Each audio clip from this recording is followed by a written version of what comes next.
वंशी विभूषितकरा नवनीरदाभा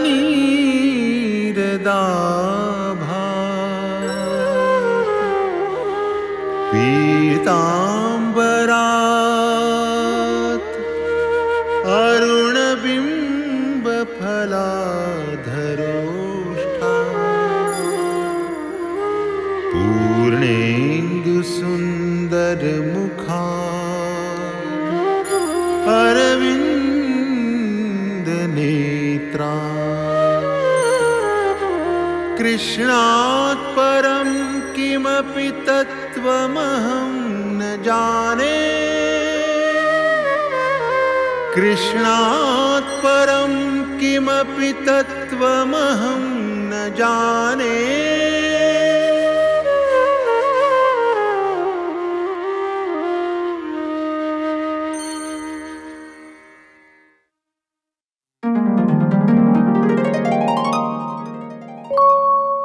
ತಾತ ನಿಮ್ಮನೆ ಬಂದ್ಬಿಡ್ತು.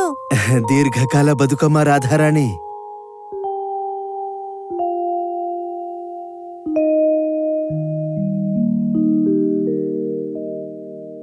ಪೂರ್ಣೇಂದು ಸುಂದರ ಮುಖ ಅರವಿಂದ ನೇತ್ರ. ಎಲ್ಲಿಗೆ ಹೋಗಿದ್ರಿ ತಾತ? ಕನ್ನಯ್ಯ, ನಾನು ಎಷ್ಟೊತ್ತಿಂದ ನಿಮಗ್ ಕಾಯ್ತಾ ಇದ್ದೀನಿ. ಈಗ ನನ್ನ ಜೊತೆ ಮಾತಾಡ್ಬೇಕಾದ್ರೆ ನೀನು ಕಾಯ್ಲೇಬೇಕಾಗತ್ತಪ್ಪ.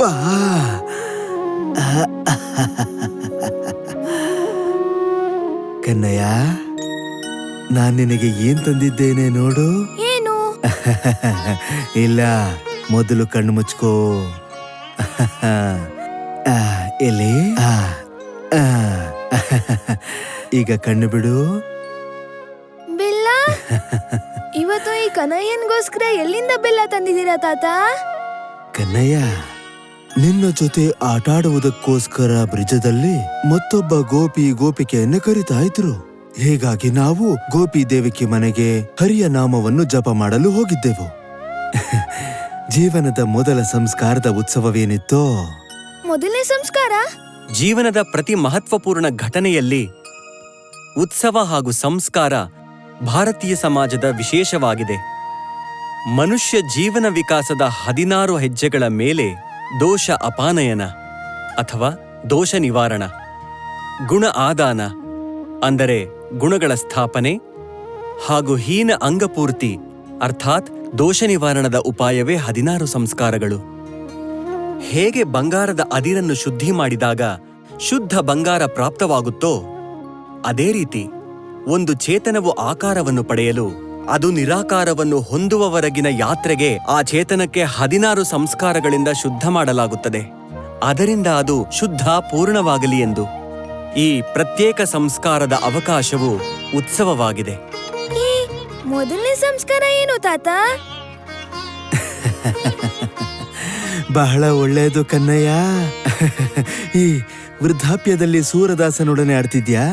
ಹೇಳಿ ತಾತ. ಸರಿ, ಹಾಗಾದ್ರೆ ಕೇಳು.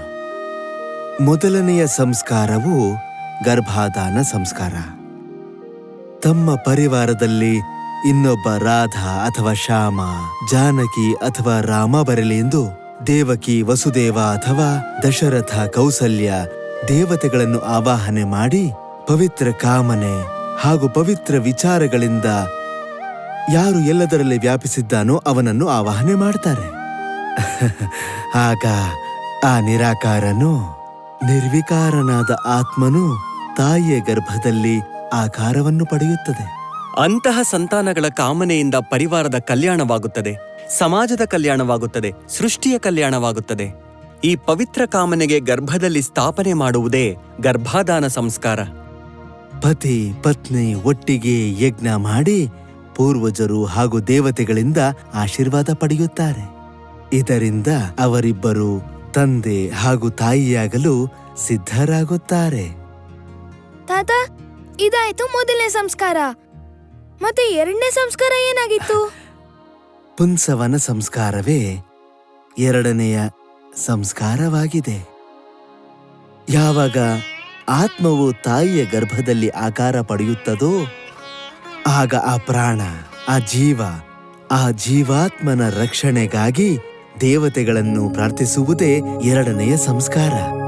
ವಾಂಗ್ಮ ಆಸನ್ನಸೋಃ ಪ್ರಾಣಃ ಅಕ್ಷ್ಯೋಃ ಚಕ್ಷುಃ ಕರ್ಣಯೋಃ ಶ್ರೋತ್ರಂ ಬಾಹುವೋರ್ಬಲಂ ಊರುವೋರೋಜಃ ಅರಿಷ್ಟಾ ವಿಶ್ವಾನ್ಯಂಗಾನಿ ತನೂಃ ತನುವಾಮೇ ಸಹ ನಮಸ್ತೆ ಅಸ್ತು ಮಾಮಾ ಹಿಗುಂಸೀಃ.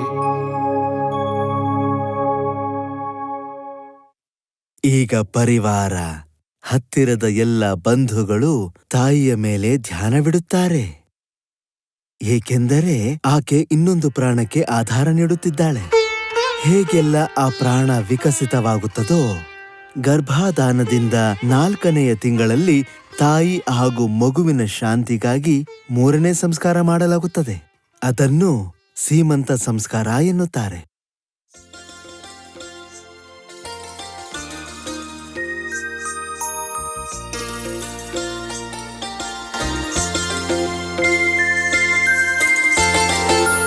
बंदों चरण सरोज तिहारे, बंदों चरण सरोज तिहारे. सुंदर श्याम कमल दल लोचन, सुंदर श्याम कमल दल लोचन, ललित त्रिभंगी प्राण प्यारे, ललित त्रिभंगी प्राण प्यारे, चरण सरोज तिहारे. बंदों चरण सरोज तिहारे.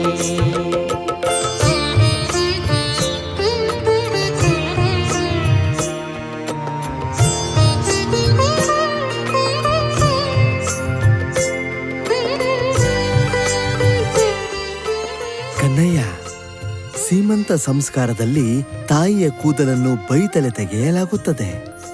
ಅವನ್ನು ಹೂಗಳಿಂದ ಅಲಂಕರಿಸಲಾಗುತ್ತದೆ. 7 ಜನ ತಾಯಂದಿರು ಗರ್ಭಧರಿಸಿರುವ ಆಕೆಗೆ ಅನ್ನ ಹಾಗೂ ಫಲವನ್ನು ಪ್ರದಾನ ಮಾಡ್ತಾರೆ. ನಂತರ ಆಕೆಯ ಹಣೆಯ ಮೇಲೆ ಕುಂಕುಮ ಇಡ್ತಾರೆ. ತಾಯಿಯ ಮೇಲೆ ತುಂಬಾ ಪ್ರೀತಿಯನ್ನು ತೋರಿಸಲಾಗುತ್ತದೆ, ಏಕೆಂದರೆ ಆಕೆ ಖುಷಿಯಾಗಿರಲು. ತಾಯಿಯ ಮನಸ್ಸಿನಲ್ಲಿ ಕಿಂಚಿತ್ತೂ ದುಃಖ ಬರಕೂಡದು, ಇಲ್ಲದಿದ್ದರೆ ಮಗುವಿನ ಮೇಲೆ ಅದರ ಪರಿಣಾಮ ಆಗುತ್ತದೆ. ಹಾಗಾಗಿ ಕನ್ನಯ್ಯ ತಾಯಿಯನ್ನು ಪ್ರತಿದಿನ ಎಲ್ಲ ರೀತಿಯಲ್ಲೂ ಖುಷಿಯಾಗಿಡಲು ಪ್ರಯತ್ನಿಸುತ್ತಾರೆ. ಏಕೆಂದರೆ ಆಕೆಯಲ್ಲಿ ಬೆಳೆಯುತ್ತಿರುವ ಬಾಲಗೋಪಾಲನು ಖುಷಿಯಾಗಿರಲೆಂದು. ಯಾವಾಗ ತಾಯಿ ಖುಷಿಯಾಗಿರುತ್ತಾಳೋ ಆಗ ಮಗುವು ಖುಷಿಯಾಗಿರುತ್ತದೆ.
ಕನ್ನಯ್ಯ, ಬಾಲಗೋಪಾಲನ ಬರುವಿಕೆಯಿಂದ ಮನೆಯಲ್ಲಿ ಆನಂದ ತುಂಬುತ್ತದೆ.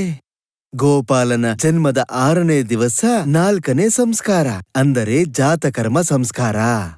ಮನೆ ಪೂರ್ತಿ ಶುದ್ಧ ಮಾಡಲಾಗುತ್ತದೆ, ಏಕೆಂದರೆ ಗೋಪಾಲನಿಗೆ ಪವಿತ್ರವಾದ ವಾತಾವರಣ ಸಿಗಲಿ ಎಂದು.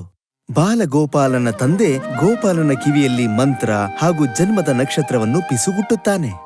ಇದರ ಜೊತೆಗೆ ಗೋಪಾಲನ ಸ್ತನ್ಯಪಾನದ ಸಮಯದಲ್ಲಿ ದೇವಿ ಸರಸ್ವತಿಯ ಆವಾಹನೆ ಮಾಡಲಾಗುತ್ತದೆ. ಇದರಿಂದ ಗೋಪಾಲನಿಗೆ ಜ್ಞಾನದ ಅಮೃತ ಸಿಗಲಿ ಎಂದು. ಜಾತಕರ್ಮದ ನಂತರ 5ನೇ ಸಂಸ್ಕಾರ ಅಂದರೆ ನಾಮಕರಣವಾಗುತ್ತದೆ.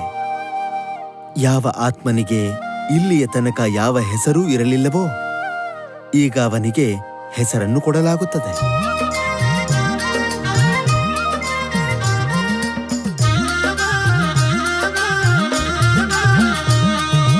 नंदजू आदि ज्योतिषी तुम्हारे घर पुत्र जन्म सुनी आयो। हाँ नंदजू आदि ज्योतिषी तुम्हारे घर पुत्र जन्म सुनी आयो। लगन सोद सब ज्योतिष गण के, लगन सोगी सब ज्योतिष गण के चाहत तुम्हें सुनायो।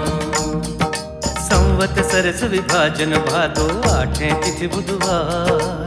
कृष्ण पक्ष रोहिणी अर्धन सुदर्शन जोग उदार। विष है लग्न उच्च गए निस्मति नहीं बहुत सुख पई है। जो जैसी राशि के दिन कर जाति सकल मई रही है।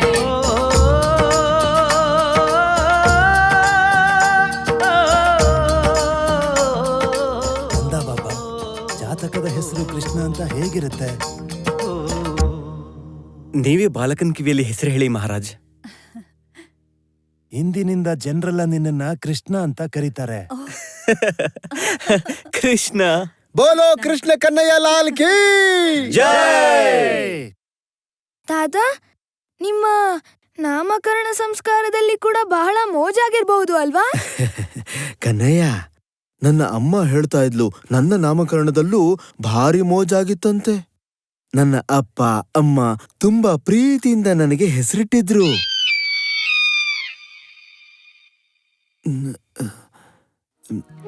ನನ್ನ ಹೆಸರೇನು? ಸೂರದಾಸ್. ಇಲ್ಲ ಕನ್ನಯ್ಯ, ಈ ಹೆಸರನ್ನ ನನಗೆ ಜನರು ಕೊಟ್ಟಿದ್ದು.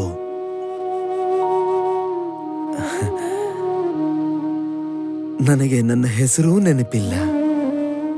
ಇದೇಗಾಗತ್ತೆ ತಾತ? ಯಾವಾಗ ನನಗೆ ಬುದ್ಧಿ ಬಂತೋ ಎಲ್ರು ನನ್ನನ್ನ ಸೂರದಾಸ ಅಂತಾನೆ ಕರೀತಾ ಇದ್ದಾರೆ. ಯಾಕೆ ತಾತ? ನಾನು ಹುಟ್ಟಿನಿಂದಲೇ ಕುರುಡನಾಗಿದ್ನಲ್ಲ. ಯಾರೇ ನನ್ನನ್ನು ಕರೆದರೂ ಸೂರದಾಸ ಅಂತಾನೆ ಕರೀತಾ ಇದ್ರು. ಯಾರಾದರೂ ನನ್ನನ್ನು ನನ್ನ ಹೆಸರಿನಿಂದ ಕರೆದಿದ್ದರೆ ನನ್ನ ಹೆಸರು ನೆನಪಿರ್ತಿತ್ತು.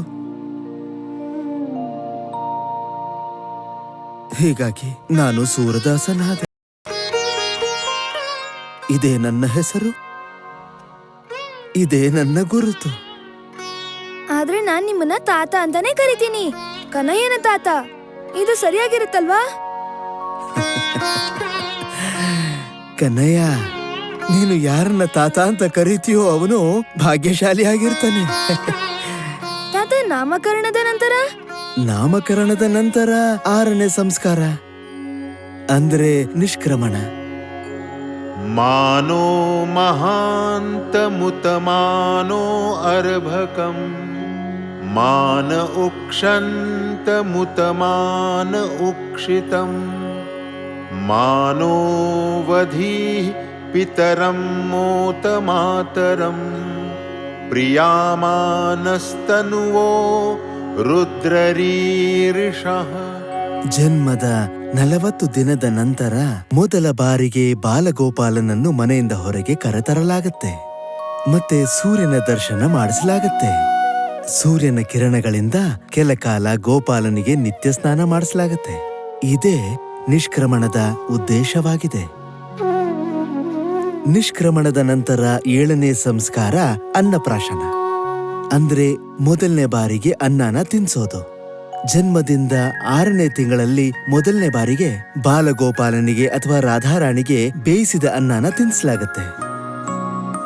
ಸಕ್ಕರೆ ಅಥವಾ ಜೇನು, ನೀರು, ಹಾಲು, ಮೊಸರು, ತುಪ್ಪ ಇದರಿಂದ ಮಾಡಿರೋ ಪಂಚಾಮೃತ ಹಾಗೂ ಗೋಧಿ ನುಚ್ಚಿಂದ ಅಥವಾ ಅಕ್ಕಿಯಿಂದ ಮಾಡಿದ ಪಾಯಸ ಮೊದಲ ಬಾರಿಗೆ ಬಾಲಕ ಅಥವಾ ಬಾಲಿಕೆಗೆ ತಿನ್ನಿಸಲಾಗತ್ತೆ.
ಕನ್ನಯ್ಯ, ಅನ್ನಪ್ರಾಶನದ ನಂತರ 8ನೇ ಸಂಸ್ಕಾರ ಆಗುತ್ತೆ. ಮುಂಡನ ಸಂಸ್ಕಾರ ಅಥವಾ ಚೌಲಕರ್ಮ.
ಕೃಷ್ಣ ಅಥವಾ ರಾಧಾಳ 1 ವರ್ಷದ ನಂತರ ಶುಭ ಸಮಯದಲ್ಲಿ ಬಾಲಗೋಪಾಲ ಅಥವಾ ರಾಧಾರಾಣಿಯ ಮುಂಡನ ಸಂಸ್ಕಾರ ಆಗತ್ತೆ.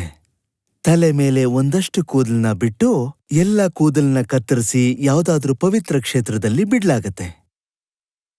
ಹಾಗೆ ದೇವತೆಗಳಲ್ಲಿ ಮಗುವಿನ ಬುದ್ಧಿ ವಿಕಾಸ ಆಗ್ಲಿ ಅಂತ ಪ್ರಾರ್ಥನೆ ಮಾಡ್ಲಾಗತ್ತೆ. ಅವನಿಗೆ ಶುದ್ಧ ವಿಚಾರಗಳ ಶಕ್ತಿ ಸಿಗಲಿ. ಮತ್ತೆ ಕನ್ನಯ್ಯ, 8ನೇ ಸಂಸ್ಕಾರದ ನಂತರ 9ನೆಯ ಸಂಸ್ಕಾರ ಆಗತ್ತೆ ಕರ್ಣವೇಧ, ಅಂದರೆ ಮಗುವಿನ ಕಿವಿಯನ್ನು ಚುಚ್ಚುವುದು.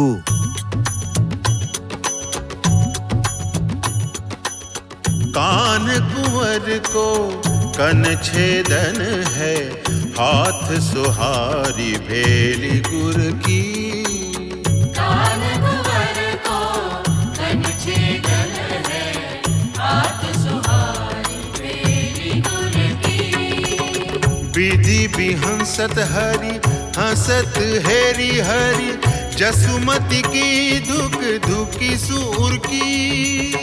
विधि भी हंसत हरि हंसत हरि,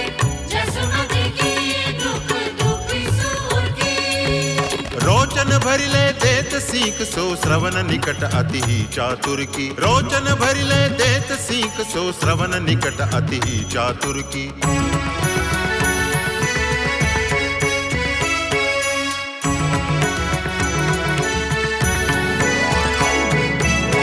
कंचन के द्वै दूर मंगाई लिए, कहो कहा छेदनी आतुर की। कंचन के द्वै दूर मंगाई लिए, कहो कहा छेदनी आतुर की।